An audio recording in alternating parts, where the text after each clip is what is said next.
Olá, estimados amigos, sejam todos muito bem-vindos à nossa plataforma digital Logos, o nosso programa quinzenal em que fazemos conversas com pessoas dos variantes saberes, das variantes áreas, e hoje em particular estamos em Portugal, em Sintra, e viemos conversar, conhecer, muito carinhosamente aceitou o nosso pedido.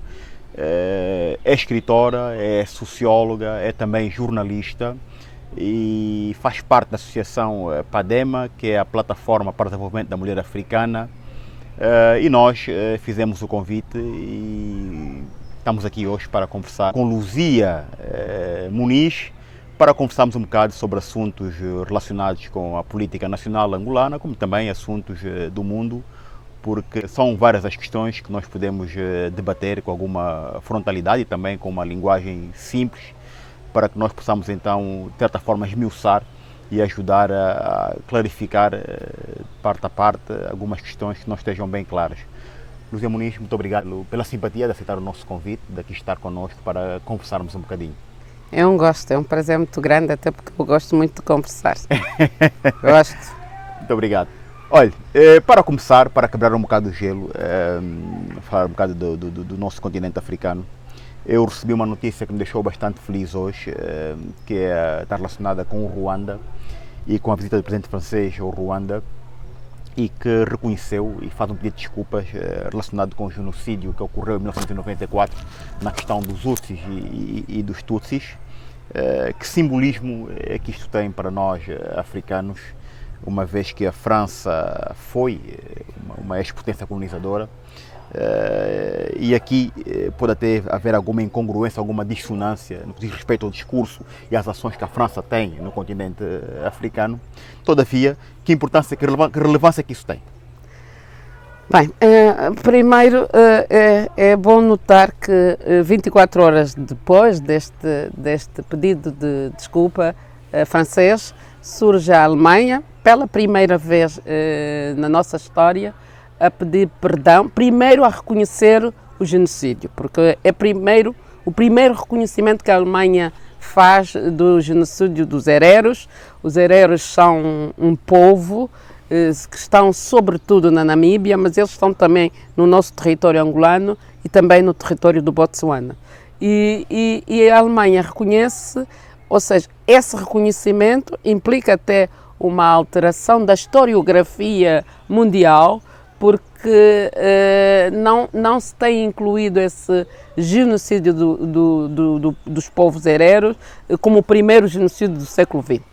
E isso é muito importante isto, é muito importante também a negociação que a Alemanha vai fazer com as autoridades namibianas, no sentido de uma recompensa monetária na ordem dos milhares de milhões de euros. Vai haver negociações entre as partes, entre o governo alemão ainda de Angela Merkel, que está de saída, como nós sabemos, e o governo namibiano.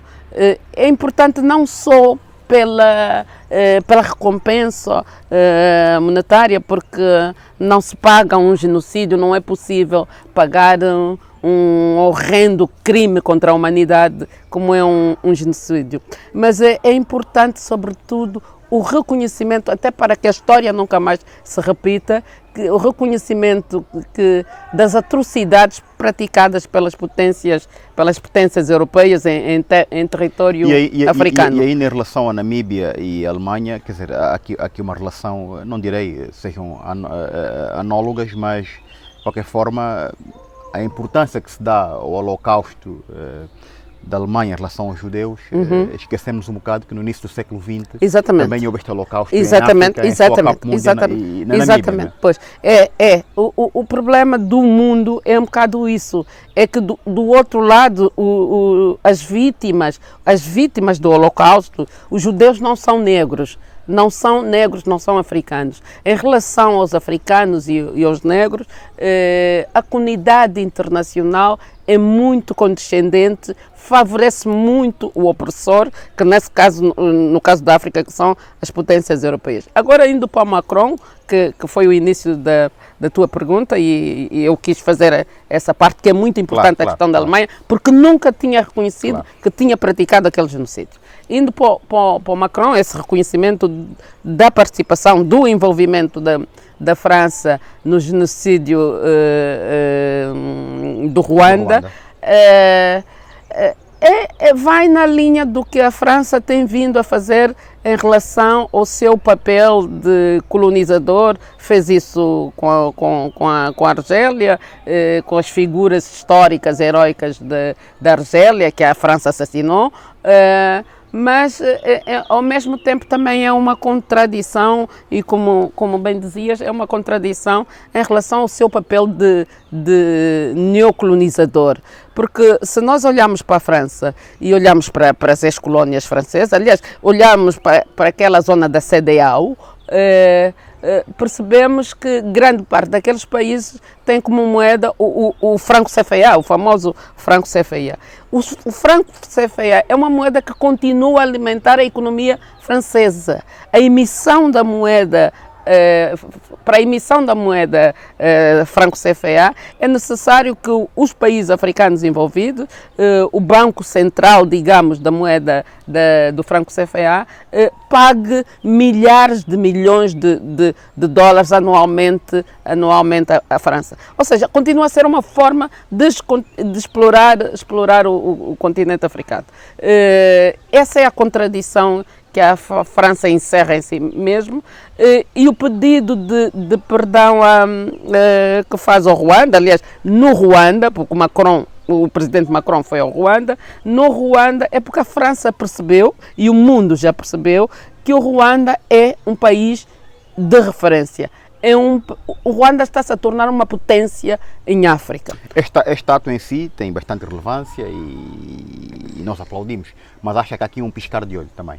Sim, porque o Ruanda tornou-se um país muito importante no continente africano. O Ruanda hoje é uma potência. O Ruanda em termos económicos, eu não gosto do regime ruandês em termos políticos e sublinho isso, mas em termos económicos, o Ruanda é um exemplo. Em pouco mais de 26 anos, desde o genocídio... Gostei dessa sua chega, porque, de facto, o Ruanda é uma coisa e o Paulo Kagame é outra. Mas isso é uma conversa que falaremos numa outra altura. Exatamente. Aquele regime também, quer dizer, as pessoas falam muito do Ruanda, mas... O Ruanda não é um Ruanda. Regime democrático. Exatamente. Sim, não é um regime democrático. Não é um regime democrático. Na minha perspectiva.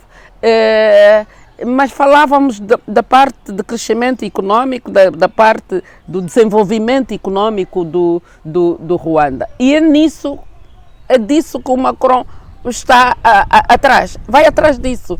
Porque mesmo não sendo o Ruanda dos países mais prósperos ou ricos de África, mas há aqui outro interesse no que diz respeito. Mas nós temos que ver a prosperidade noutra perspectiva. A prosperidade não é ter petróleo e ter diamante. A prosperidade é ter recursos que permitam uma sociedade desenvolver-se minimamente e dar algumas condições de existência com dignidade aos seus concidadãos. E dignidade também inclui a dignidade política. Mas esse é outro debate que nós vamos fazer noutra altura. E a França percebeu isso. E quem tem poder económico, automaticamente tem poder político. E o Ruanda está-se a transformar nessa potência com poder político que advém desse poder económico e com capacidade para influenciar outros estados africanos, porque se estamos lembrados, o acordo de comércio livre africano, ou seja, aquilo que nós podemos dizer, o primeiro grande passo para a integração africana, foi feito no Ruanda, foi feito sob os auspícios do Ruanda. Então, o Ruanda já não é, digamos, o outsider dentro da definição da estratégia de desenvolvimento do continente africano. Daí Macron, muito atento a essas coisas. A França tem gente que não faz mais nada na vida senão estudar isso.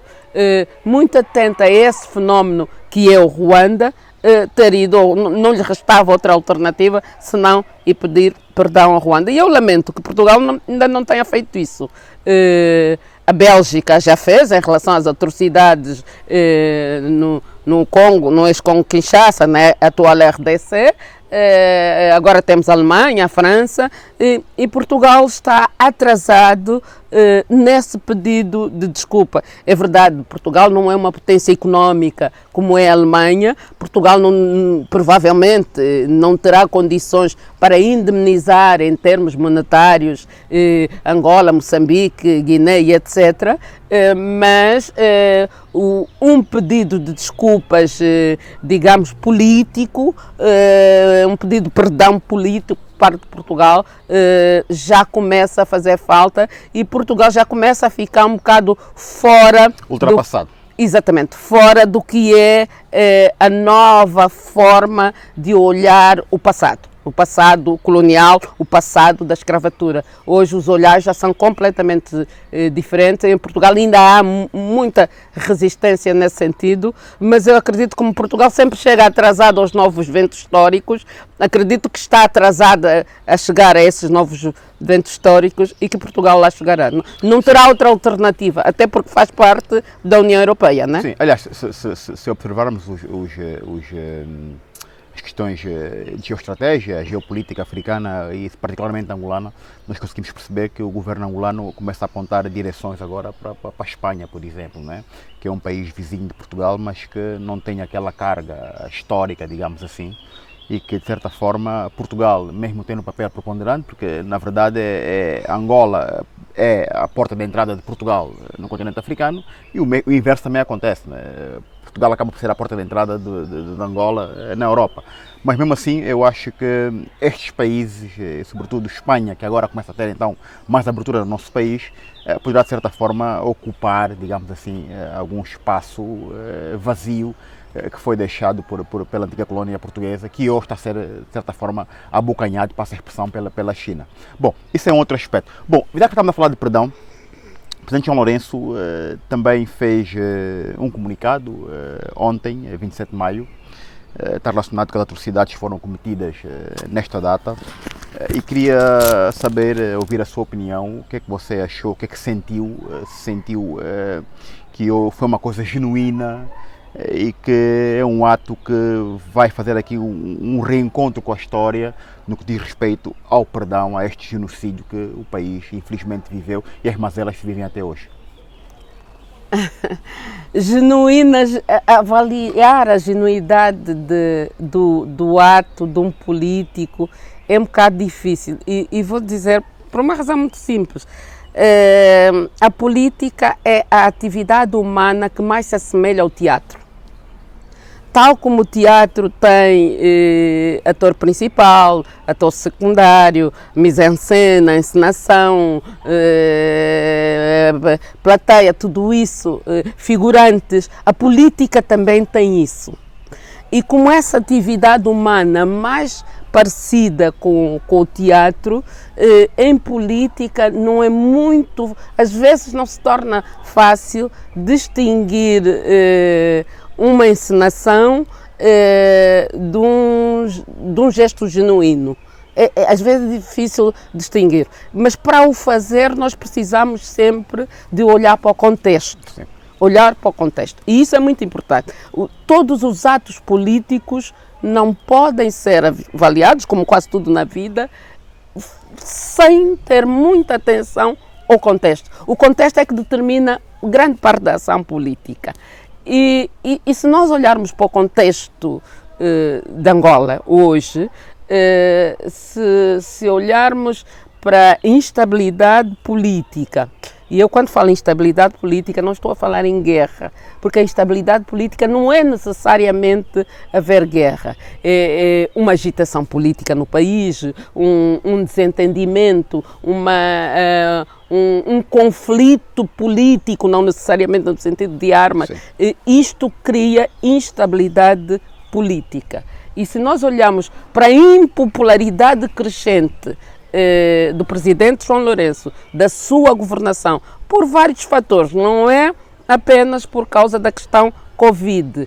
Covid é um problema mundial, também é um problema para Angola, até porque nós não temos infraestruturas sanitárias que nos permitam fazer face à Covid. Se os que têm dificuldades, agora imagina nós que não temos. Se nós juntarmos tudo isso, a situação em que se encontra João Lourenço, 2021, em plena pré-campanha, a pré-campanha eleitoral começou muito mais cedo. Nós temos que juntar todos esses fatores para perceber como é que surge esse pedido de perdão e de desculpa. Ele fez as duas coisas, mas isso não significa necessariamente que não seja sincero o pedido. Agora, também pode significar que foi julgar com a oportunidade. Ou seja, um pedido sincero que foi feito no momento em que mais dava jeito. Pronto.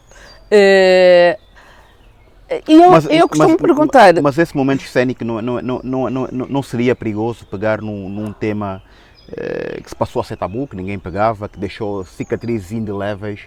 Não acha que, não sendo genuíno, estamos a tocar em aspectos que são profundos, que até hoje... Eu não disse que não é genuíno, eu disse que o pedido pode ser sincero e que foi usado no momento em que dá jeito. Não significa necessariamente que não seja genuíno. Mas agora, se foi corajoso em pegar um tema desse, eu acho que sim.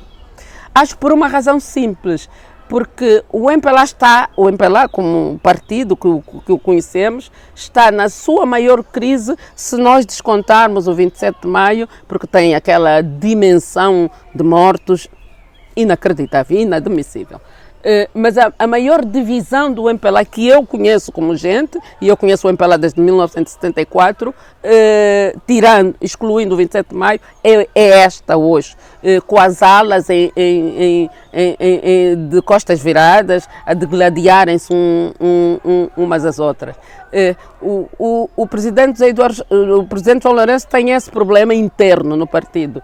Tem uma dificuldade de relacionamento com uma parte considerável da sociedade, sobretudo a juventude. Há uma juventude, eu diria mesmo, anti-presidente João Lourenço, e que é fácil de avaliar, não só pelo comportamento dos jovens na rua, a revolta que esses jovens sentem, como mesmo a partir das redes sociais. Por outro lado, tem uma não relação, eu até nem vou dizer uma relação difícil, eu talvez dissesse uma não relação com o seu principal opositor. E como se vivêssemos ainda no tempo do Partido Único, porque se calhar não conseguimos interiorizar que o que é preciso construir, independentemente dos nossos lados, das nossas barricadas, é sempre indispensável para construir uma sociedade que haja relação entre os atores políticos. Não precisam de ser amigos, não tem que ser o líder da oposição ou o líder do maior partido da oposição. Gosto mais desta expressão, líder do maior partido da oposição, do que o líder da oposição. E o presidente do partido, ou o líder, ou o presidente do partido no poder, não têm que ser amigos, mas têm que ter uma convivência sã. E não existe uma relação. E é neste quadro que surge este pedido de desculpa, no momento em que a sociedade está escandalizada com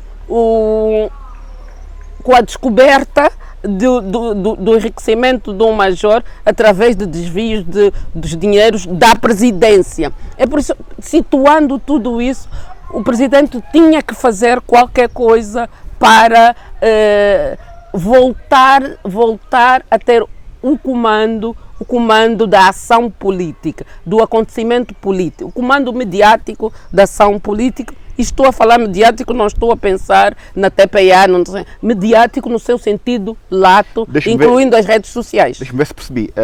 Então, este gesto, que não podemos saber, não podemos julgar se é genuíno ou não, serviu para retirar alguma carga. Mas é sério. O gesto é sério. É sério, sim. Eu reputo de sério. É um gesto sério. Sim. Muito bem.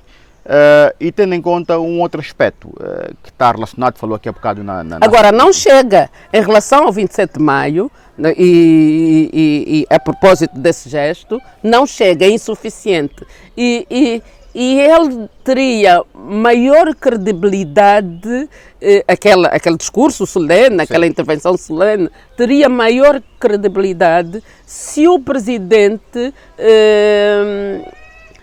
esquecesse por alguns minutos, durante aqueles minutos que leu o discurso, que é líder do MPLA e que se colocasse numa posição supra do chefe de Estado, do chefe do Estado, da nação, de todos, digamos, do presidente de todos os angolanos. Claro. E o presidente não fez isso. Não conseguiu deixar de se apresentar também como líder do MPLA, quando faz aquela chamada de atenção à UNITA para que também venha pedir perdão, e pelo que eu fui lendo, fui percebendo, parece que os líderes que antecederam o atual líder da UNITA já o teriam feito noutras circunstâncias, mas só que a comunicação social pública angolana não deu destaque nenhum. E essa é a maior mancha de um discurso que era perfeito. Mas não lhe parece que, por vezes, o presidente Lourenço tem tido atos que são louváveis e que são respeitáveis, nomeadamente a devolução dos restos mortais de Jonas Savimbi, por exemplo, agora este perdão, ou aceitar ou assumir culpas em relação ao 27 de maio, mas o que se diz a seguir, o que se faz a seguir, parece que no melhor...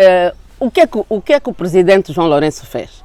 Pediu desculpas por atos ignóbeis pelos quais, de certa forma, não tem nenhuma responsabilidade. A responsabilidade dele é uma responsabilidade coletiva de um MPLA, e se assim pensarmos, se calhar também é minha. Em 1977 eu também estava no MPLA. É uma responsabilidade não individual. Mas é muito fácil eu pedir desculpas hoje pelos erros do meu pai. Não me lembro de erros cometidos pelo meu pai que precise de pedir desculpas, felizmente, né? Mas se fosse o caso, se calhar era muito mais fácil essa manifestação, pedir desculpas pelos erros. É dele ou é colegial? O que é que lhe pareceu? Bom, eu não sei quem são os estrategas que montam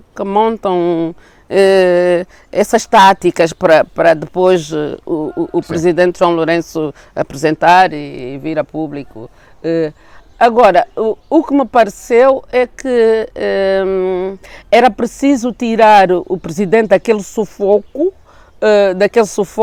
mediático, com a descoberta das montagens para incriminar aqueles assassinos de caráter do líder da oposição e terem sido descobertos, etc, etc. E mais o caso do major mais rico do mundo, como lhe chamam. Enfim, havia uma série de escândalos que todos eles manchavam, claro, e muito a imagem do presidente. Neste momento do campeonato, digamos, e com as organizações criadas das vítimas e dos sobreviventes e dos familiares do 27 de maio, em rota de colisão com as decisões e as posições do governo. Então eu acho que foi oportuno sair-se com isso. Agora, peca por aí, não só pelo que eu disse. É um tema que causa algum desconforto e também eu hoje li um texto de um amigo meu, um sociólogo moçambicano, Elise Macamo, referindo-se àquela parte do discurso do presidente em que apela a UNITA a seguir o seu exemplo, e ele dá o exemplo de quem vai ao confessionário confessar os seus pecados e depois diz: olha, eu vim-me confessar, mas o João, o meu vizinho, também tem que vir aqui se confessar. É um bocado isso. Não é caricato, é uma analogia essa. E eu acho que esse foi o lado que estragou toda boa intenção. O resto do discurso acho bom. Agora, é preciso que esse discurso não seja apenas só o pedido de perdão. falta de facto uma comissão de verdade. Eu acho que é preciso esse reconhecimento. Primeiro, é a primeira vez que o chefe de Estado angolano, o dirigente máximo do MPLA, fala em desproporcionalidade. Eu retive muito bem essas palavras. A reação à tentativa de golpe de Estado, a versão continua a ser tentativa de golpe de Estado, eu pessoalmente também acho que foi tentativa de golpe de Estado, foi desproporcional e que houve execução sumária. Se nós estivermos bem atentos lá no fundo, o que João Lourenço fez foi desapossar Agostinho Neto. Um executor sumário não é herói. Um executor sumário não é herói. Porque ele diz taxativamente no seu texto, no texto que leu, que as autoridades de então, da altura, reagiram desproporcionalmente e desencadearam uma execução sumária. As autoridades da altura, a autoridade máxima da altura era Agostinho Neto. Sim, e não se imputa às autoridades de forma vaga. O responsável, o último sempre, é o chefe de Estado, sobretudo nos nossos regimes muito personalizados, muito centrados na figura do presidente. E então, o que provavelmente, eu acredito que João Lourenço tenha feito involuntariamente esse desapossar de Agostinho Neto, mas acabou por fazê-lo. Porque quem executa sumariamente, seja em que circunstância for, não pode ser considerado um herói. E ele acaba por fazer isso. Mas, ao mesmo tempo, no dia seguinte, criar uma comissão para as comemorações do 17 de setembro, da vida do Neto, etc. Por quê? Porque ele precisa de equilibrar as coisas, como eu dizia no início. O MPLA tem muitas alas e tem uma ala netista, assim como tem uma ala eduartista. E o partido está muito desunido. A coesão, mesmo sendo um partido clientelar, que o MPLA é um partido clientelar, por isso é que a maior parte, digamos, das estruturas, a todos os níveis, mesmo a nível das organizações sociais, como o OMA e JMPLA, estão do lado do João Lourenço. Mas é esse o clientelismo que leva a que as pessoas estejam do lado dele, não necessariamente porque convictamente acreditam naquilo. É o que acontece com os partidos clientelares. E essa fulanização, esta coisa de estarmos sempre a seguir pessoas e não ideologias, não respeitarmos as diretrizes, os caminhos que o partido deve obedecer, isto tem um lado perigosíssimo, porque isso a qualquer altura, quer dizer, mudando a chefia, quer dizer, muda-se também as vontades. E nós vimos o que aconteceu com o presidente Zé Eduardo Santos. O presidente Zé Eduardo Santos era o Deus, né? Aliás, nós vimos que, inclusive, organizações religiosas, igrejas e seitas aí envolvidas, endeusavam de tal forma o presidente José Eduardo dos Santos, que eu ainda me lembro de ter lido um cartaz exposto, acho que na Cidadela, em que dizia José Eduardo dos Santos escolhido por Deus para governar Angola. Curiosamente, esse cartaz é muito semelhante a uns cartazes em relação a Salazar. Salazar também tinha sido escolhido por Deus, e lembro-me da história de uma das videntes, essas chamadas videntes de Fátima, a famosa irmã Lúcia, ter escrito, não sei se escrito por ela, porque a senhora era semi-analfabeta, mas alguém escreveu por ela, certamente, que Salazar tinha sido escolhido por Deus para nos colonizar, né? E, então, é um bocado isso. E passado muito pouco tempo, o José Eduardo Santos já virou a pior figura do mundo para muitos angolanos e mesmo para a gente do MPLA, apesar dele ser ainda o presidente emérito, acho que ainda não lhe retiraram esse título, mas pelo andar da carruagem não deve faltar muito. Eu assumo que conheça bem o MPLA. Acha que o presidente João Lourenço daqui, não sei, se ganhar as próximas eleições, ficará mais 5 anos, a menos que haja revisões da Constituição e prolongue essa estadia no poder, se ganhar as eleições. Acha que ele corre o risco de acontecer isso conforme está acontecendo com o presidente Eduardo dos Santos? Sim, acho. Mas acho, primeiramente, antes disso, eu acho que o MPLA vai ganhar eleições. A não ser que aconteça um epifenómeno para o MPLA não ganhar eleições. Isso porque nós em Angola, nós não temos uma democracia como nós conhecemos a democracia liberal. As eleições, em qualquer regime, as eleições, seja ele qual for o regime, têm o mesmo objetivo, a consolidação do regime. No regime democrático, as eleições visam consolidar o regime, a democracia, uma maior participação possível. Por isso é que nós temos hoje um drama na Europa com a abstenção e todos os países democráticos na Europa estão a tentar encontrar formas para vencer essa grande pandemia que a democracia tem, que é a abstenção. Nos regimes não democráticos, que é o caso de Angola, no caso das autocracias, com uma nova ciência política, ele chama, essas eleições visam também a consolidação desse regime e visam, sobretudo, consolidar essa máscara de democracia que são esses regimes. Por isso, eu acho que o MPLA vai ter uma vitória. Como é que se fabrica essa vitória? Essa é outra parte da questão. O MPLA vai ter uma vitória, essa vitória vai lhe permitir permanecer no poder, porque eu não acredito e não conheço na história nenhuma mudança de regime que tenha sido feita através das eleições.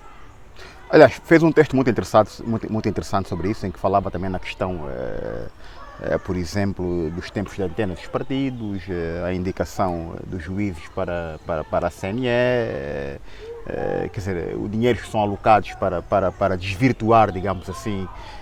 Ou seja, a balança está muito desequilibrada, né? Portanto, essas coisas começam muito antes do período pré-eleitoral até, não é? Só que nós é que não nos apercebemos porque estamos desatentos ou alheios a essas questões. Sim. Quem analisa os regimes políticos, e eu estudei Sociologia Política, e então tenho um bocado, para além de ser jornalista há mais de 40 anos, quem analisa... Portanto, aquelas imagens da senhora com as ancas avantajadas, aquilo não é por acaso. Não. Ali uma máquina por trás... Claro. Não, porque isso foi... Refiro-me a jovem da APN, jardada, entre aspas. Porque a fraude, o texto que eu escrevi, já sei qual é, totalmente fraudulento, acho que é o texto. Um texto. Porque era para falar sobre fraude. E às vezes nós temos ideia de que a fraude é pegar nas mesas de voto, os boletins de voto e desviar e guardar na presidência e o facto do edifício onde o Manico vai ficar, o Manico, presidente da CNE, ser perto do palácio e estas coisas todas. Não, a fraude não é, ninguém faz uma fraude assim que seja perfeita. A fraude é todo um mecanismo. A fraude é termos um regime com título de regime democrático, mas cuja prática não tem nada a ver com a democracia. Por isso é que eu, num outro texto que escrevi em tempos, acho que foi a Silenciocracia, o regime esgotado. Certo. Já lá chegaremos. Eu dizia que o problema não está no João. O problema não é do João Lourenço ou do José Eduardo Santos. Se nós olharmos para a nossa Constituição, se nós olharmos para os poderes todos que são atribuídos ao Presidente da República, que é chefe de Estado e primeiro-ministro e outras coisas mais, que nomeia até os chefes de redação, aquilo que equivalem aos chefes de redação, sem passar por crivo de mais ninguém. Ele nomeia os conselhos de administração dos órgãos de comunicação social. Certo. E ali inclui-se o administrador de conteúdo ou administrador para a informação, que no fundo não é mais do que um chefe de redação, se nós quisermos recuar um pouco no tempo. Nós percebemos que há ali excessos de poder.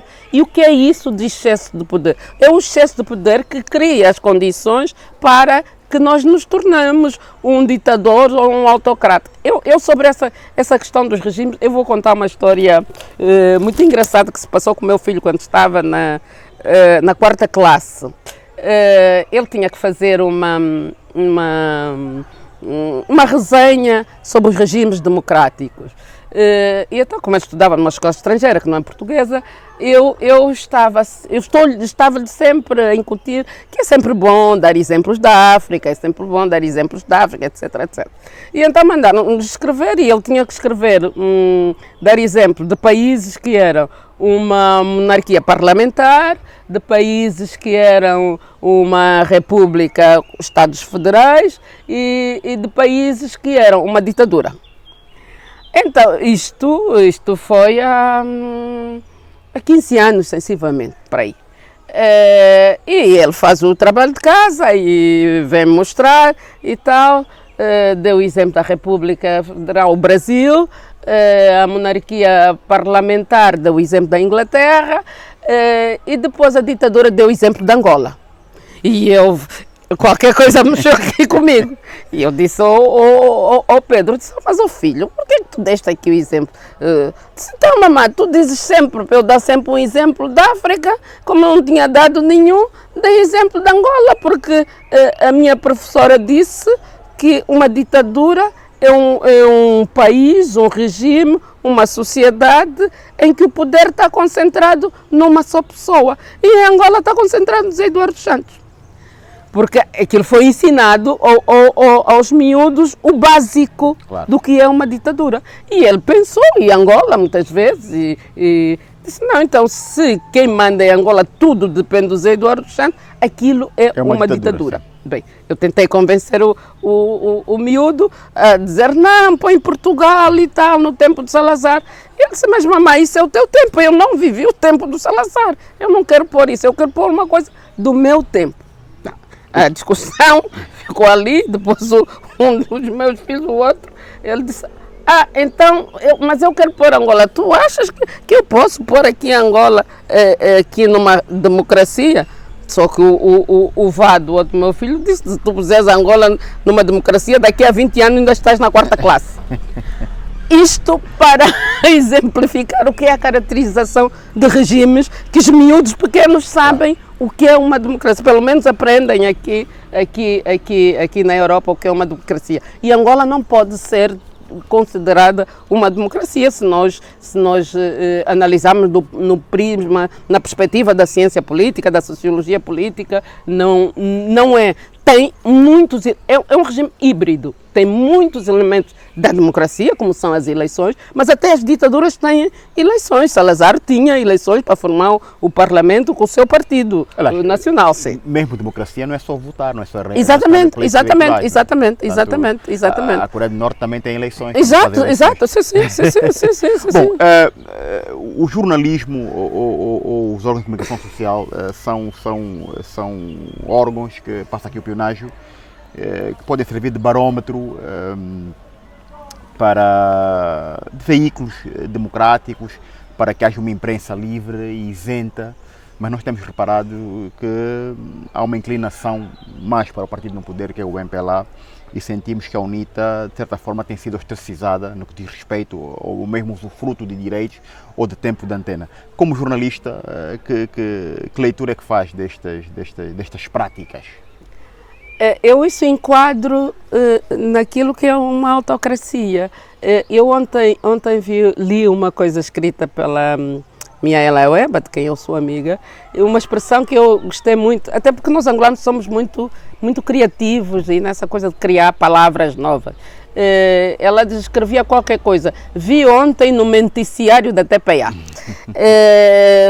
E em tempos eu tinha lido também nas redes sociais alguém a fazer um comentário que dizia: eu quando ligo a televisão para ver a TPA e aparece o jornalista a ler o telejornal e diz: muito boa noite. Eu vou para a rua, abro a porta e a janela para certificar se de facto é noite. O que é que isso traduz? Isso traduz a descredibilidade total destes meios de comunicação social públicos. Mas isso faz parte da estratégia para a manutenção no poder a qualquer preço. Faz parte da estratégia do MPLA.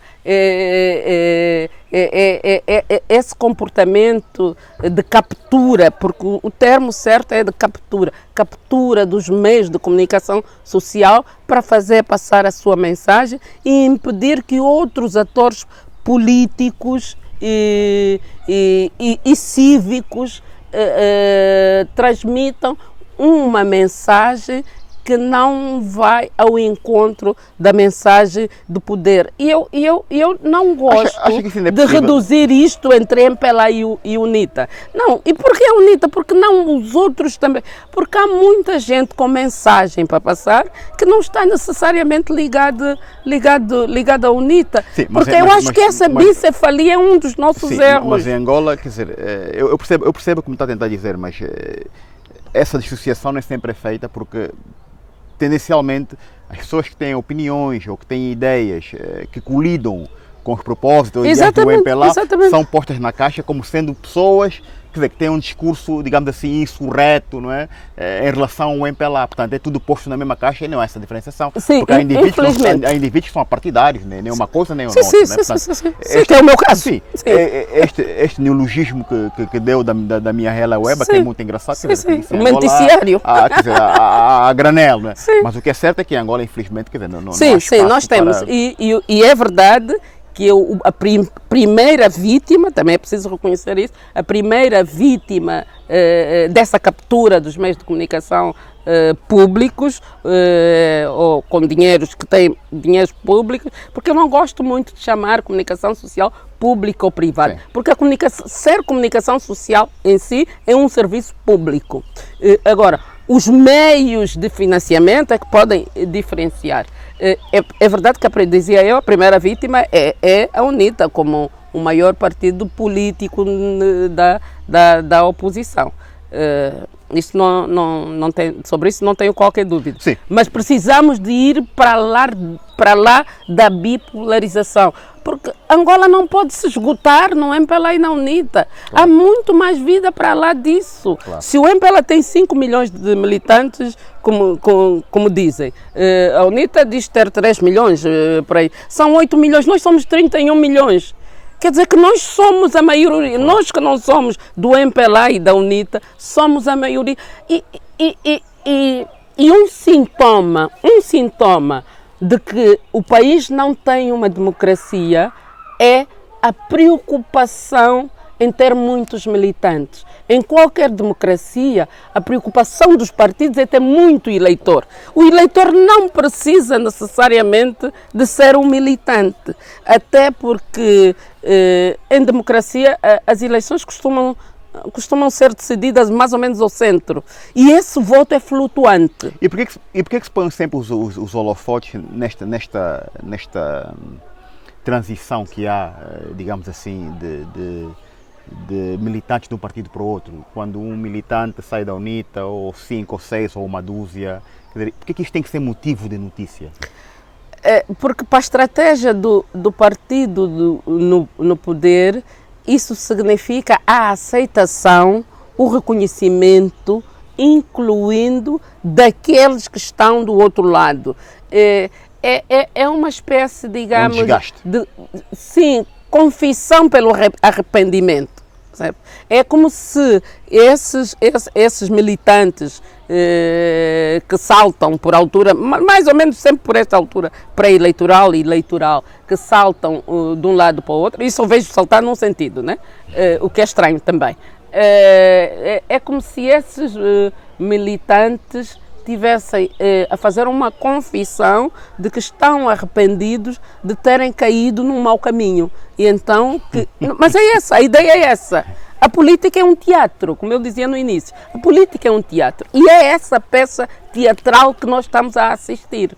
Estão arrependidos e vêm manifestar à comunidade, que somos todos nós, utilizando esses meios capturados, né? E fazer disso um facto político também é teatro? O que é que lhe parece? Faz parte do teatro, sim, nitidamente. Mas só que essa tal mise-en-scène de muito mau gosto. Porque o próprio teatro tem que ter bons encenadores. O próprio teatro propriamente dito, para além do teatro político, tem que ter bons encenadores. Uma peça depende muito do encenador. E eu acho que o MPLA tem falta de encenadores de qualidade. Bom, voltando para encerrar o capítulo de jornalismo, já foi representante da Angop em Portugal, também mora numa Traiçoa.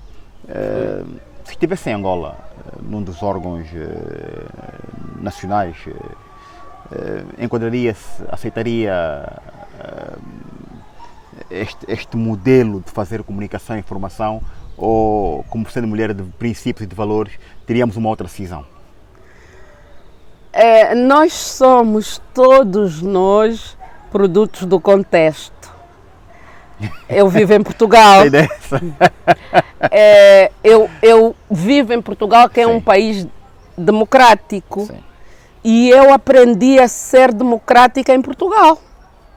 Em Angola não pensava assim? Não, eu não pensava. Embora tivéssemos um regime, digamos assim, diferente, entre aspas. Sabes, eu olhando, eu se calhar vou dizer uma barbaridade, mas pronto, a minha idade já me permite dizer barbaridades. Eu gosto mais do regime de partido único do que o regime de partido monopólio que nós temos hoje. Porque no regime de partido único, quem quer combater o partido único, porque há uma diferença entre partido único e partido monopólio, ou aquilo que o Jean-Michel Mabeco está ali define como partido-Estado. O que está a dizer é importante, porque eu já li alguém que dizia que prefere uma ditadura pura do que uma falsa democracia. Exatamente. Porque é mais fácil combatermos o regime de partido único. Até porque, para se combater um regime de partido único, desemboca geralmente numa ditadura, né? Para se combater uma ditadura, é fácil também encontrar aliados externos, porque o mundo hoje, sobretudo depois da queda do muro de Berlim, o mundo não está predisposto a suportar ditaduras, sobretudo ditaduras falidas. Agora, ditaduras com peso político, estratégico e económico mundial, essas são suportáveis. Agora, ditaduras falidas, em que isso perturba muito, lhes dar muito trabalho, e então eles não estão para aturar isso. Por isso, é mais fácil combater um regime de partido único do que uma autocracia, porque a autocracia, quem está de fora, e eu vejo nas conversas que tenho com portugueses, digamos, bem colocados na cena política, cultural e social de Portugal, eles não têm muita da informação daquilo, porque não usam as redes sociais para isso, usam para outras coisas, né? Muita da informação do que é a prática do regime. Não tem muita da informação do que é a prática do regime. Essa prática, esse hibridismo de que eu falava... Com mais profundidade. Sim. Exatamente. De um regime que tem inscrito nos seus documentos reitores muito do que é a matriz da democracia, e nós lemos na nossa Constituição e encontramos em relação aos direitos fundamentais da pessoa humana, mas depois tem uma prática que é completamente oposta a tudo aquilo que está na Constituição. E como o líder do país não é escrutinável, ninguém escrutina os seus atos, senão de 5 em 5 anos, se ele voltar a se candidatar. Se não for candidato novamente, os seus atos não são escrutináveis, sejam eles os mais absurdos que forem. Tudo depende muito do bom senso de quem está no poder. E em política, deixar a coisa entregue ao bom senso, eu acho que não é um bom caminho. Muito bem. Em relação ao combate à corrupção, aliás, tem sido digamos que se criou aqui um task force, embora o Presidente da República diga que não há influência, não há mão do Presidente da República no combate à corrupção e que a PGR é independente e autónoma. Que leitura é que faz desta luta, tendo agora em conta o major famoso que apareceu com as tais malas de dólares e de dinheiro? O major mais rico do mundo.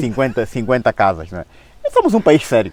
Como país somos, como regime não. Porque o país não é só o regime. E como diz um amigo meu, um sociólogo angolano, o Manuel Dias dos Santos, o MPLA não é o dono do país. Embora tente se comportar como tal. Mas o MPLA não é o dono do país. Há mais Angola para lá do MPLA, muito mais Angola para lá do MPLA. Agora, o combate à corrupção, a primeira coisa, quando eu penso em Angola, quando eu penso numa Angola diferente do que é hoje, eu não penso muito no combate da corrupção, ou combate à corrupção, aliás. Eu penso sobretudo no combate às desigualdades. Eu acho que esse é o cerne da questão.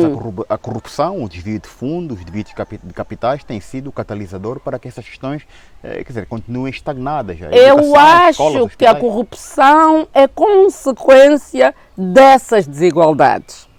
Essa é a minha perspectiva em relação é consequência dessas desigualdades. Explique melhor. Se nós criarmos uma sociedade em que tenhamos igualdades políticas, igualdades territoriais, regionais, igualdades de género e igualdades a todos os níveis, a corrupção torna-se mais difícil. É mais difícil ser corrupto, por exemplo, ou praticar corrupção, onde há igualdades políticas.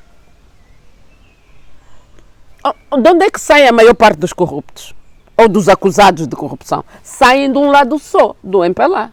Nós não temos, pelo menos até agora, ninguém que esteja à conta da justiça que não tenha vindo do lado do MPLA.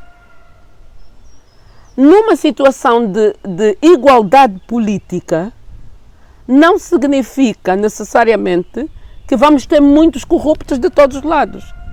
Significa que vamos ter mais mecanismos para nos mantermos vigilantes, para nos mantermos atentos contra esses fenómenos.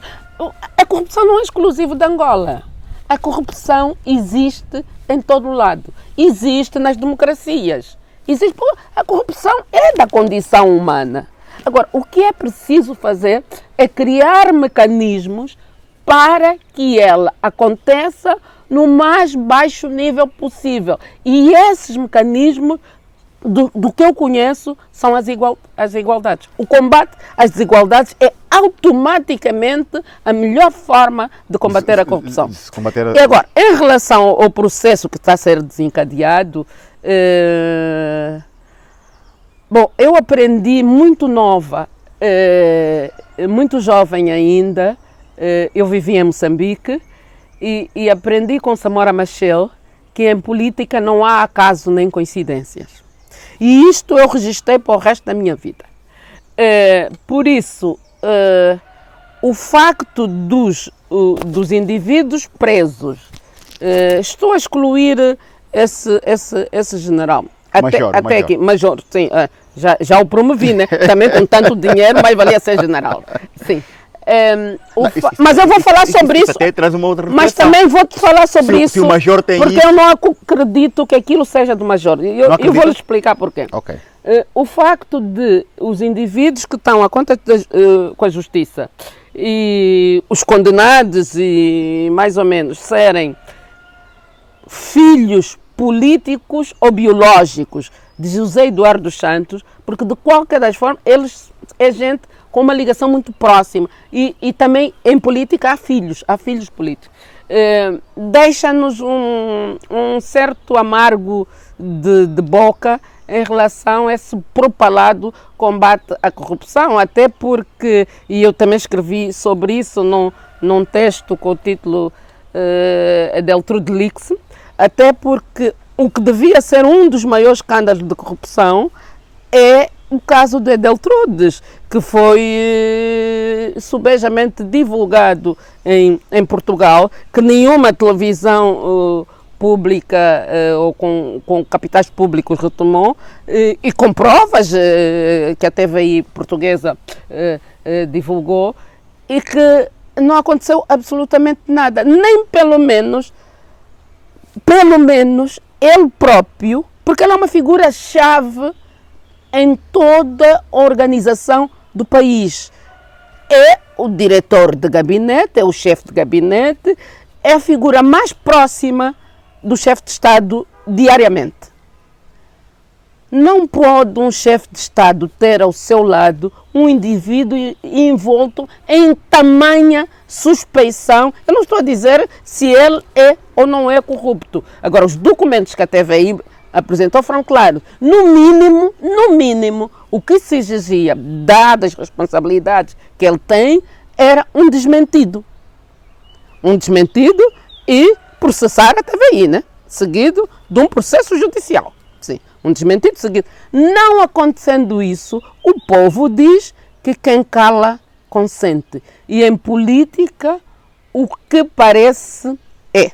Mas fizendo aqui uma comparação, no caso do Major, penso que na mesma noite ou no dia seguinte, o Presidente da República demitiu, quer dizer, quase todos os generais da Casa Civil. Exatamente. Agora, aqui uma contradição, uma incongruência, porque é que não teve a mesma atitude no caso de Deltrude? Exatamente. Por isso é que esse combate, digamos, acaba de por aparecer aos olhos da opinião pública como uma perseguição aos eduardistas, quer sejam filhos biológicos ou políticos ou enteados políticos e por aí fora. Acaba por aparecer aos olhos da opinião pública, e não só da opinião pública interna, porque externamente também se diz isso. Eu faço parte, a minha organização, que eu represento, a PADEMA, da rede parlamentar do Conselho da Europa para as políticas de diáspora. E muitas vezes os europeus de outras paragens, e não só os de Portugal, me vêm perguntar, mas como é que isso se passa? E então a imagem não dá uma imagem positiva, sobretudo depois do escândalo do Deltrude. A partir daí, a visão que parte do mundo ocidental tem desse combate é de que isso não passa de uma falácia. Muito bem. Voltando ao caso do Major, também não quero fulanizá-lo, não é?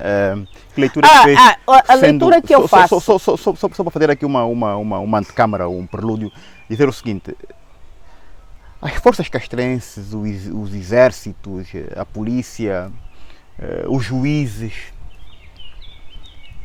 quer dizer, são coisas que não se deve mexer, são órgãos que tratam da nossa soberania, não é? São vitais, não é? Agora, quando estão transformados, quer dizer, é um bocado pesado, mas quando temos casos até possam ser isolados de alta corrupção, quer dizer, isto é grave, não é? Para evitar isso, a primeira coisa que era preciso fazer é despartidarizar essas forças. As forças policiais, as forças armadas, todos os órgãos de soberania têm que ser do Estado e o Estado não ser o partido. Para isso passa por despartidarizar o próprio Estado. Isso passa por criar uma democracia. Repara como nós andamos com o novelo sempre ali à volta. Eu vi isso e li um texto brilhante do meu mano Graça Campos, meu irmão de todos os combates e de todos os tempos, belíssimo sobre esta questão. E ele diz qualquer coisa que o problema está mais acima. Está mais acima na estruturação da própria presidência. Porque pelo que eu pude perceber, os gastos da presidência são opacos, não são transparentes. Não há um controle destes gastos. Aliás, eu aqui em Portugal... Basta olhar para as verbas do Orçamento Geral do Estado que são alocadas para a defesa. Exatamente. Eu aqui em Portugal, se eu quiser saber quanto é que o Marcelo Rebelo de Sousa gastou em viagens no ano passado, em 2020, ou na última viagem que fez a Guiné-Bissau, a distância de um clique eu tenho esses dados. E isso é muito bem, isso chama-se uma coisa, transparência. Onde não há transparência, há corrupção, sempre. E não há transparência em relação ao orçamento da presidência. E eu escrevi um pequeno texto, e lembro-me da Amélia Aguiar, minha querida amiga Amélia Aguiar, ter partilhado sobre isso, onde eu faço uma série de interrogações. Porque é preciso saber, esse indivíduo, o major mais rico do mundo, como agora lhe chamam, ele é o gestor do orçamento porque há perguntas que precisam de ser respondidas. É o gestor do orçamento da banda. Qual é o orçamento da banda? Quem sabe qual é o orçamento? E ele é o gestor. Quantos funcionários tem a tal banda, os diretos e indiretos, funcionários diretos e indiretos? O indivíduo terá comprado 45 edifícios. Comprou a quem? A quem pertenciam os edifícios? Comprou quando e como? Como é que os pagou? Transferência bancária, cheque? Diz que ele faz uma transferência de uma conta no exterior que tem 1.000 milhões, para aí, mais ou menos. Foi feita por quem? Por que banco? Uma transferência desse nível precisa da autorização do Banco Central. Claro, do BNA. Sim. Precisa da autorização do banco. Quem autorizou essa transferência? O homem tinha 9 malas, pelo que lemos, com dinheiro, e preparava-se, também já ali, para apanhar um avião particular. Privado. As 9 malas, como é que iam para... Ninguém faz vistoria às malas que iam para o avião. E como é que ele aterraria no Dubai? Porque tem que haver cúmplices internos e externos. Como é que se aterra no Dubai com 9 malas com milhões? Porque ele tem que passar com aquelas malas em algum sítio. Não sai do avião diretamente por magia e entra no hotel. Não aterra em casa, pronto. Exatamente. Tem que haver uma grande cumplicidade. Ou seja, para mim é uma rede, e não é uma rede interna, é uma rede internacional, provavelmente, porque aquilo era muito dinheiro. E a outra pergunta que também tem que ser feita. Mas aqueles kwanzas para levar para o Dubai, por quê? O que é que ele ia fazer com aqueles kwanzas todos no Dubai? Qual é o objetivo daqueles kwanzas? Não seria retirar da economia uma parte da moeda? Porque isto já entramos para o lado da máfia. Criar dificuldades de circulação monetária interna. Sim, ou seja, porque há muitas questões aqui que se levantam. Têm alguma compreensão. Por isso, eu tenho dificuldade de dizer que aquilo é um problema daquele major. Porque eu tenho que perceber essas perguntas todas respondidas. E há outra coisa que eu gostava de saber. Aqueles carros XPTO luxuosos de manhã até à noite, é importação própria ou há alguma empresa que importou? Se é importação própria, ele teve que fazer o licenciamento para ter matrícula e não sei o quê. Quem fez não faz uma vistoria dos carros quando vêm do estrangeiro, porque é preciso todo esse mecanismo. Por onde é que passou tudo isso? Ou seja, tem que haver uma rede de responsabilização que vai muito para lá do major mais rico do mundo. E tenho sinceramente dúvida que aquele dinheiro fosse todo só para ele. Quer dizer, há ali uma rede, né? Sim. Ali uma rede bem organizada. Tudo indica que vai nesse sentido. Eu não tenho dados para provar isso, mas eu leio, olho para os dados e tento fazer uma análise, que é o que eu estou a fazer. Muito bem. Bom, um outro tema que também é muito importante está relacionado com a diáspora angolana em Portugal e não só. Diáspora angolana. Falo de Portugal, porque Portugal acaba por albergar a maior parte de angolanos no estrangeiro, Portugal, França. No estrangeiro ou na Europa? Na Europa. Portugal, França, Inglaterra, Holanda, não é? Porque Alemanha. em África seguramente estarão muito mais nas Namíbias, nas Tanzânias e nos Congos. Não é? E nos Congos. Portanto, haverá agora esta possibilidade da diáspora poder votar nas próximas eleições. A esta abertura. Vê isto com bom agrado? Sim, mas. Sim, como princípio de inclusão da diáspora como parte integrante Antes disso, da sociedade. O que houve? Havia algum receio? Acha que o partido no poder tinha medo da oposição? Por que essas coisas, quer dizer, não se fizeram antes? Porque temos países mais pequenos que o nosso, quer dizer... São Tomé, Guiné-Bissau, Cabo Verde... Que a diáspora vota... aliás, aqui é um tema, as autarquias, Moçambique tem autarquias, Cabo Verde faz autarquias, portanto, nós é que ali na SADC parece que somos os únicos que ainda não despertamos para esta realidade, digamos assim. Bom, quer que eu falo primeiro da diáspora ou como preferir. Ok, então vamos para as autarquias que não temos e, e que existem na nossa região. Nós que conhecemos bem o MPLA, nós sabemos que uma das dificuldades que o MPLA tem é de lidar com aquilo que não controla. O MPLA tem imensas dificuldades de lidar com aquilo que não controla. E realização de autarquias significa, para usar a linguagem do povo, dividir o bolo. Porque o MPLA não vai ganhar as autarquias todas, não é possível ganhar as autarquias todas, nem a sério, nem a brincar, não é. E o MPLA sabe isso. Mas significa uma repartição do bolo, repartição do poder.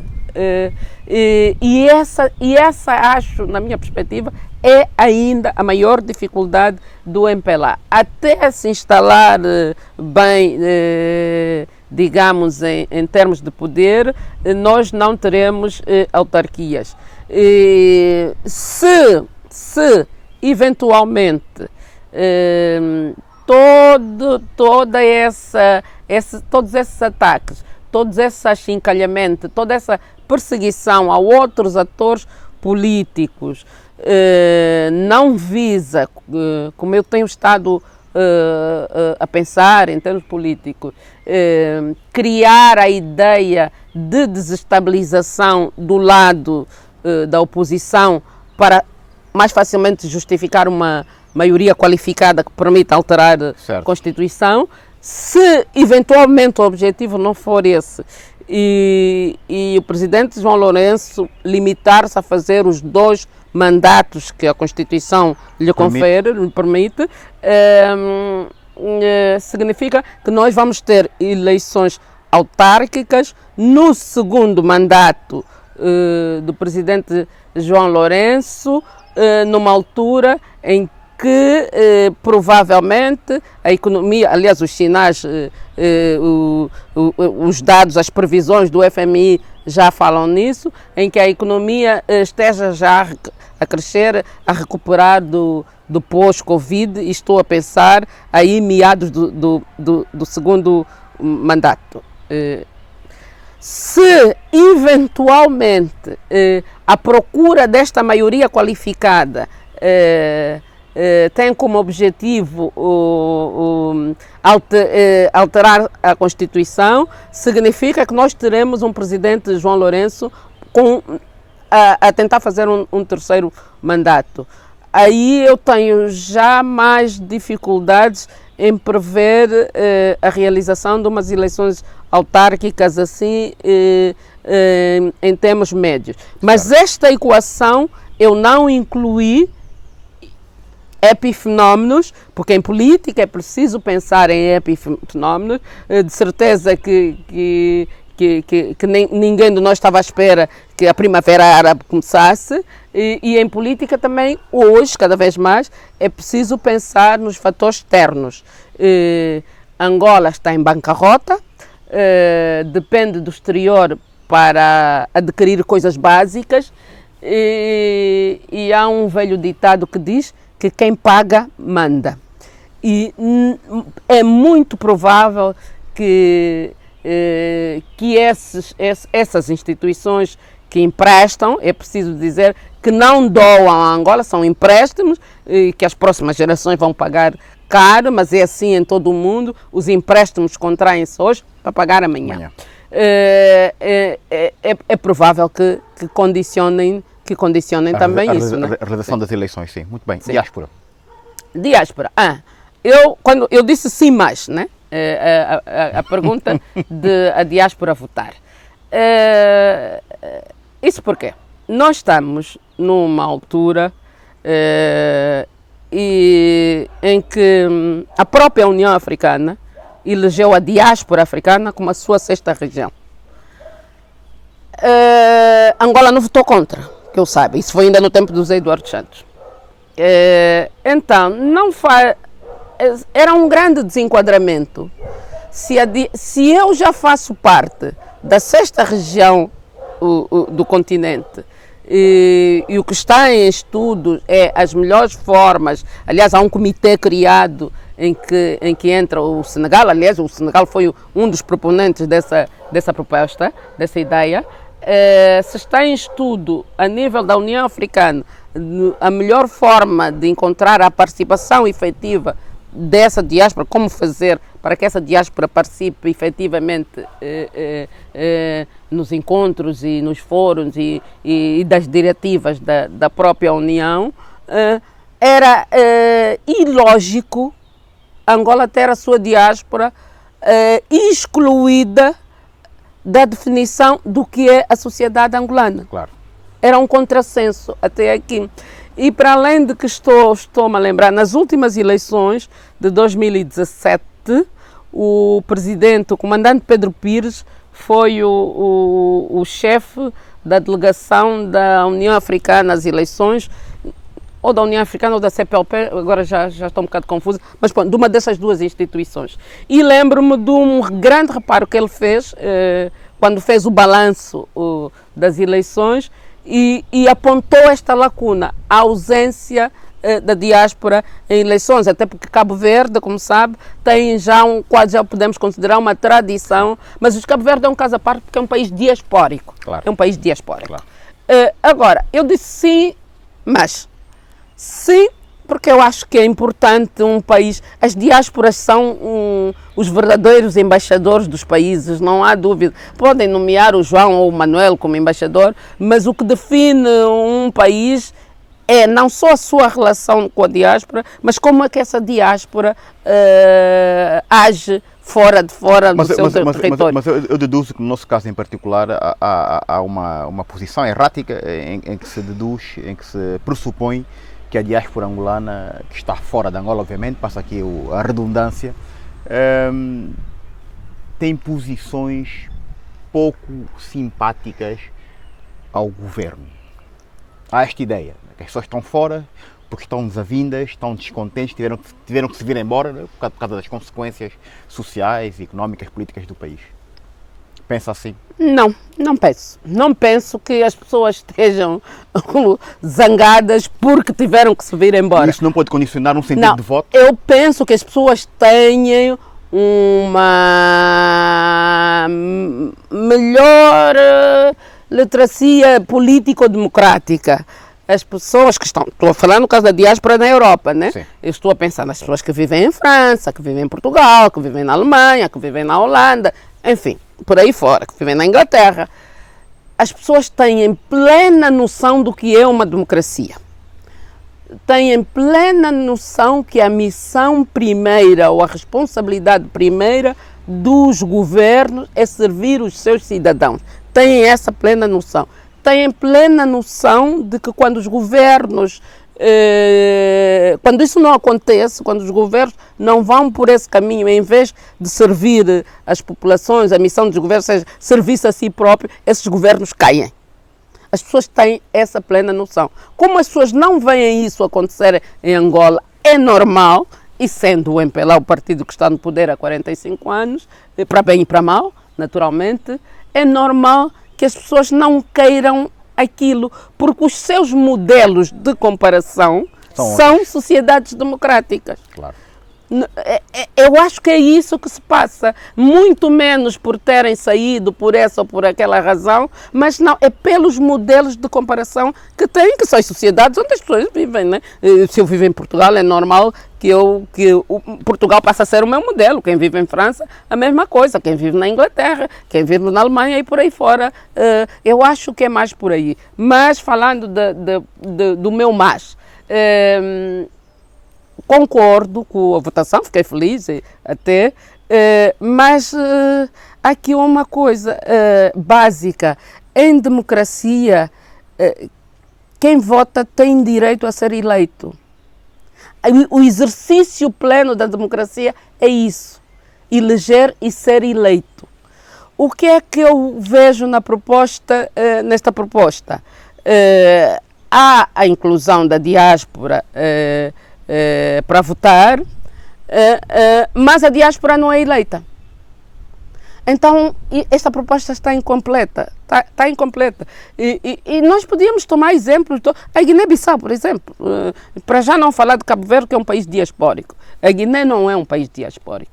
A Guiné elege deputados da diáspora. Aliás, até sou amiga dos deputados do PICV eleitos pela diáspora. Sim, elege deputados pela diáspora. Moçambique elege deputados pela diáspora, elege um deputado pela Europa, elege um deputado por África e um por uma coisa que eles chamaram resto do mundo. Aliás, neste aspecto, são muito parecidas. A Guiné e Moçambique também têm essa divisão, Europa, África e resto do mundo, e mesmo Cabo Verde também tem essa divisão.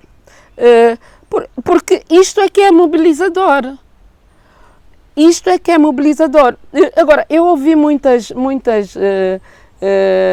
ideias de alguns intelectuais angolanos a se oporem à proposta. Não foi tanto oposição, porque normalmente não se opõe a nada que vem do presidente, né? Do presidente, nesse caso do presidente João Lourenço. Porque então, mas esses vão votar, vão votar, mas também vão ser eleitos, esses pagam impostos, eles... Quer dizer, são entraves que fazem pouco sentido. Não, isso demonstra o nosso atraso civilizacional. Porque um país não vive só dos impostos, um país também vive da sua afirmação cultural. Eu não conheço, sinceramente, nenhum angolano, mas agora estou a falar sério, nenhum angolano que seja mais embaixador da angolanidade que o Bonga. Quer dizer, então o Bonga precisa de pagar imposto para projetar o seu país?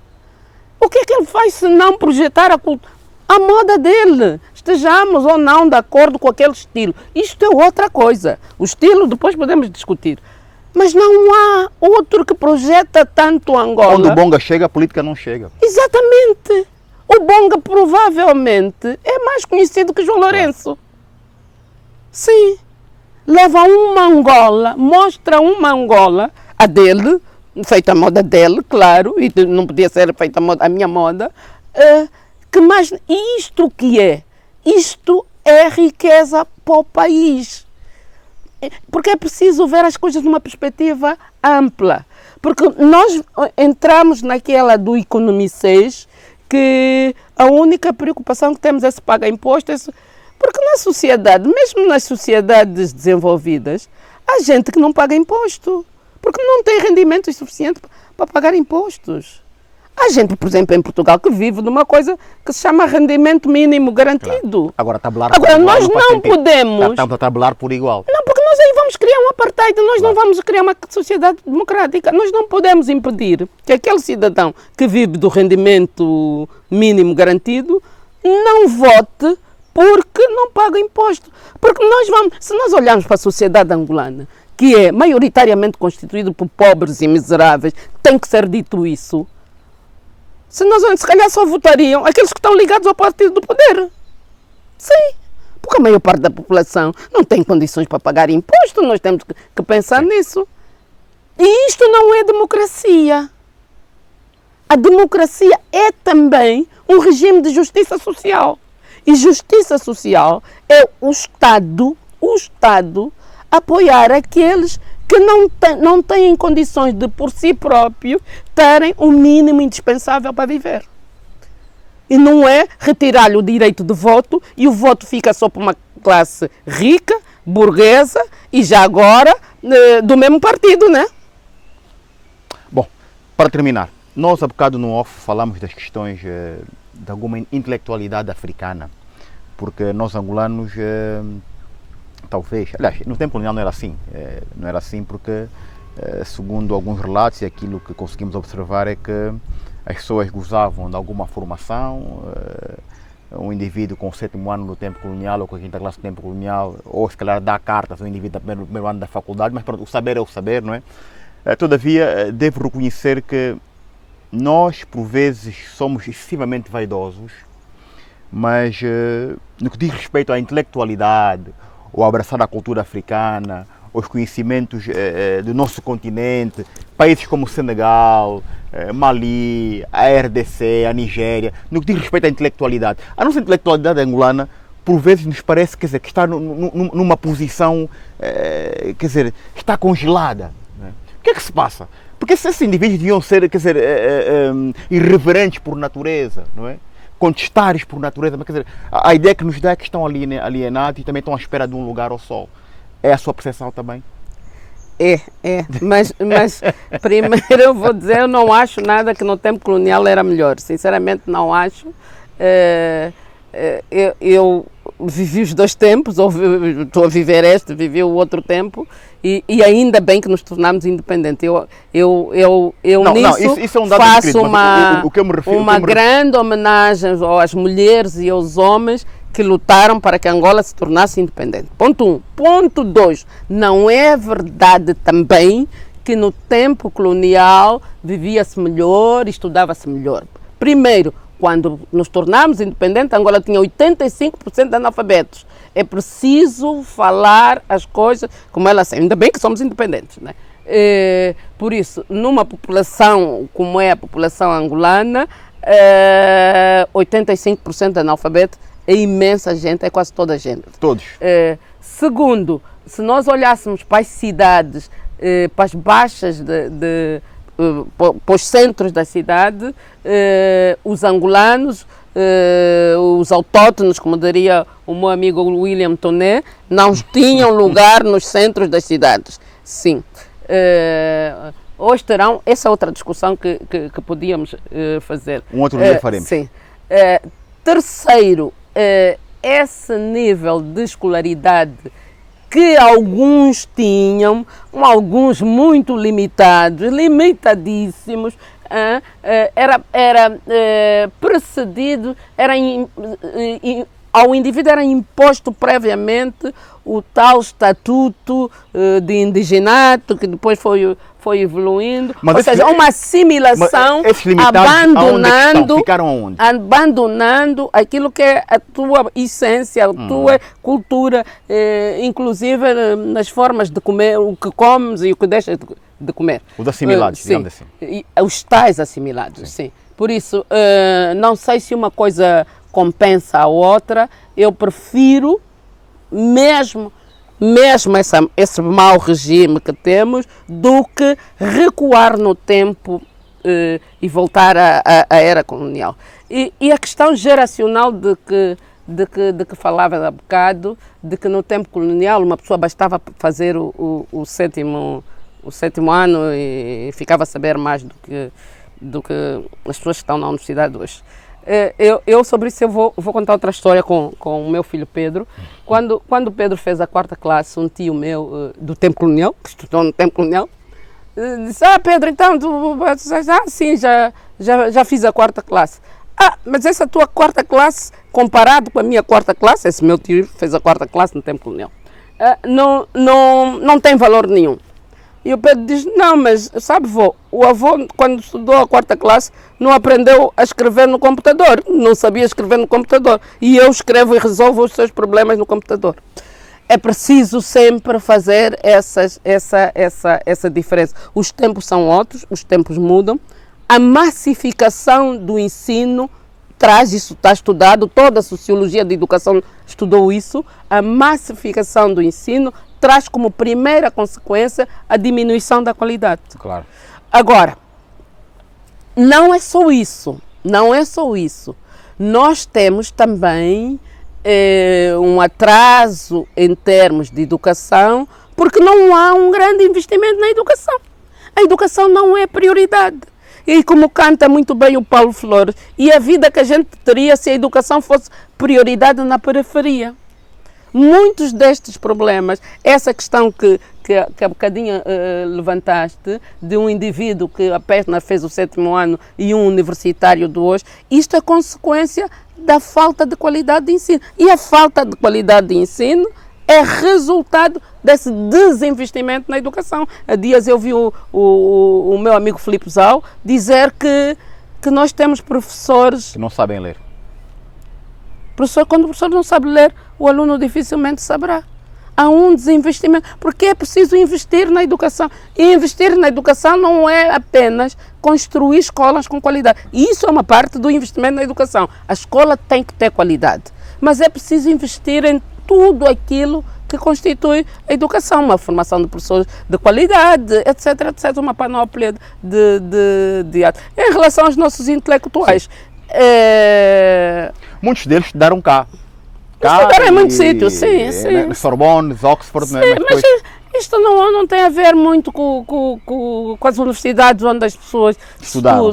Sim, mas era o que eu dizia no início. O MPLA é um partido clientelar. Eles são clientes desse partido, por omissão, porque ser intelectual o que é, afinal.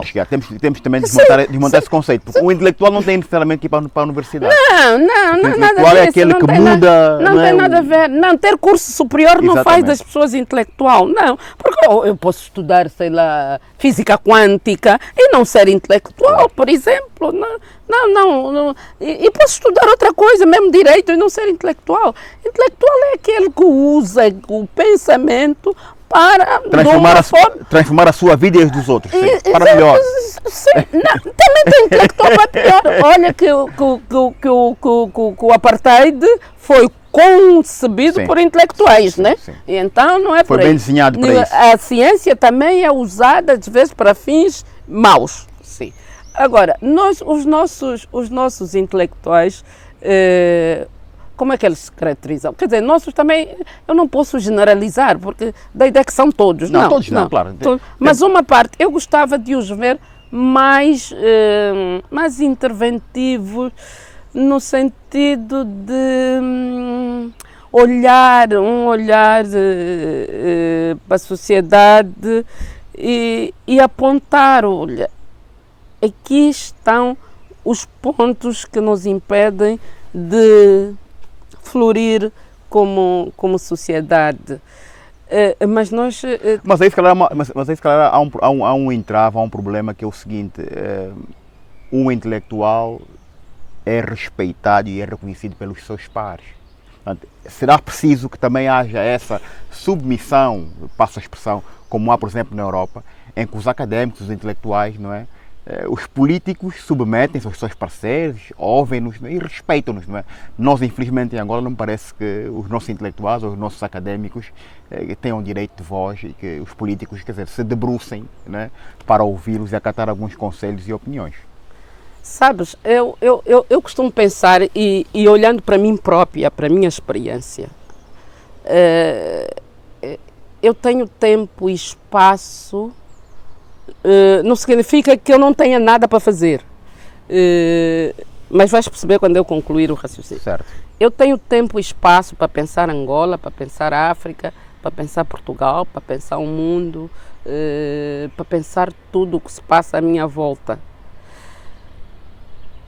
Eu quando acordo de manhã, eu não tenho que pensar se tenho água em casa. Luz. Se tenho luz. Eu não tenho que pensar como é que eu vou comprar pão, leite, iogurte. Ou seja, o ser humano tem aquilo, a pirâmide de Maslow, né? Para eu chegar à necessidade seguinte, eu tenho que primeiro vencer a necessidade básica. Satisfazer as básicas, sim. E então, é difícil deve ser difícil ser intelectual em Angola, porque e afirmar-se como tal e exercer como tal, porque o pensamento, a preocupação com o pensamento, porque o intelectual, para além de pensar, tem que ter essa preocupação com o pensamento. A preocupação com o pensamento, na pirâmide de Maslow, ela não está na base. E se nos falta a base, dificilmente nós chegamos. E eu percebo E a base na pirâmide ocupa muito espaço. E a nossa base é básica, né? Passa o pionagem, mas a nossa base é básica. A base ocupa muito espaço. E então eu percebo, porque nós olhamos, por exemplo, para as grandes referências de intelectuais africanos, sei lá, estou a pensar num Joseph Kizerbo, num Sheikh Anta Diáspora, Diop, estou com a diáspora outra vez. Se nós olharmos para as referências intelectuais, Elísio Macamo agora, o Carlos Lopes, para vir aqui para o mundo de língua portuguesa, se nós olharmos para as referências intelectuais africanas, todas elas são diaspóricas, ou tiveram uma passagem pela diáspora. Porque lá na diáspora ela não tinha preocupação com a água e com a luz. Na diáspora, quer dizer, sim. A pessoa permite-se viver como um eremita, ter alguma tranquilidade, alguma meditação, quer dizer, não tem aquela carga pesada, está preocupado com o básico. Há uma luz, água e pão, coisa né? que o intelectual tem que fazer, contemplar. A contemplação é muito importante para os intelectuais. Não estou a dizer para mim, estou a dizer os intelectuais, vocês os intelectuais. Agora, como é que alguém tem tempo para contemplação se não tem água em casa? Não, porque esse é um debate que nós precisamos discutir. Como produzir intelectual? Porque ninguém nasce intelectual, o intelectual produz-se. A sociedade tem que produzir intelectual. Uma sociedade sem intelectuais é uma sociedade amorfa. É uma sociedade em via de extinção como tal, com capacidade de se afirmar no mundo em que nós vivemos.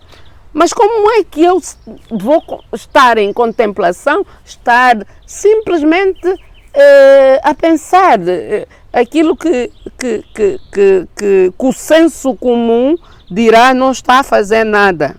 Não, pensar é trabalhar.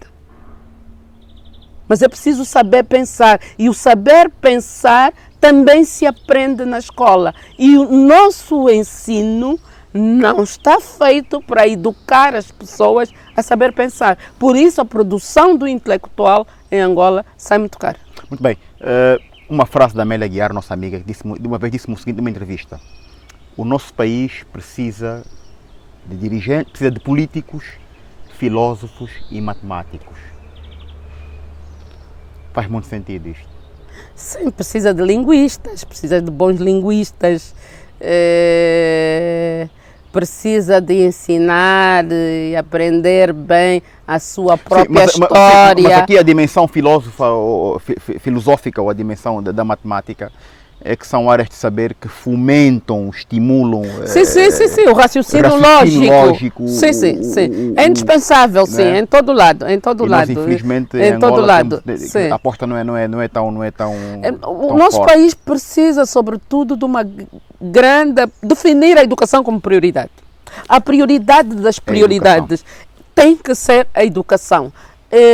E para isso, nós temos, quem tiver o poder, tem que definir outras políticas, tem que ter à frente das instituições ligadas à educação, gente que não esteja em conflitos de interesses, até para pegar, porque nenhum país se desenvolve sem uma boa escola pública.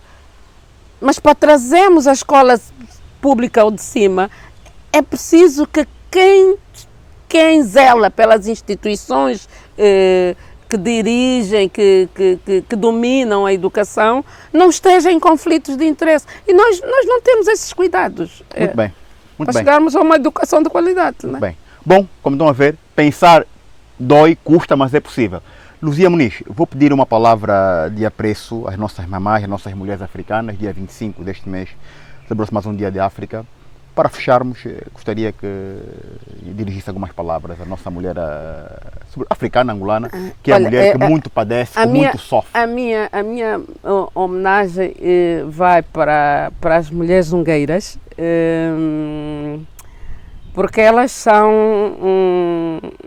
um pilar essencial na construção do país. Todos os dias elas colocam um tijolo na construção desse grande edifício que é Angola. E eu gostava, até em homenagem a essas zungueiras, que o poder político deixasse de as ver como um empecilho, como umas que estragam a imagem da cidade ou das cidades, mas que as vissem mais como elementos indispensáveis da construção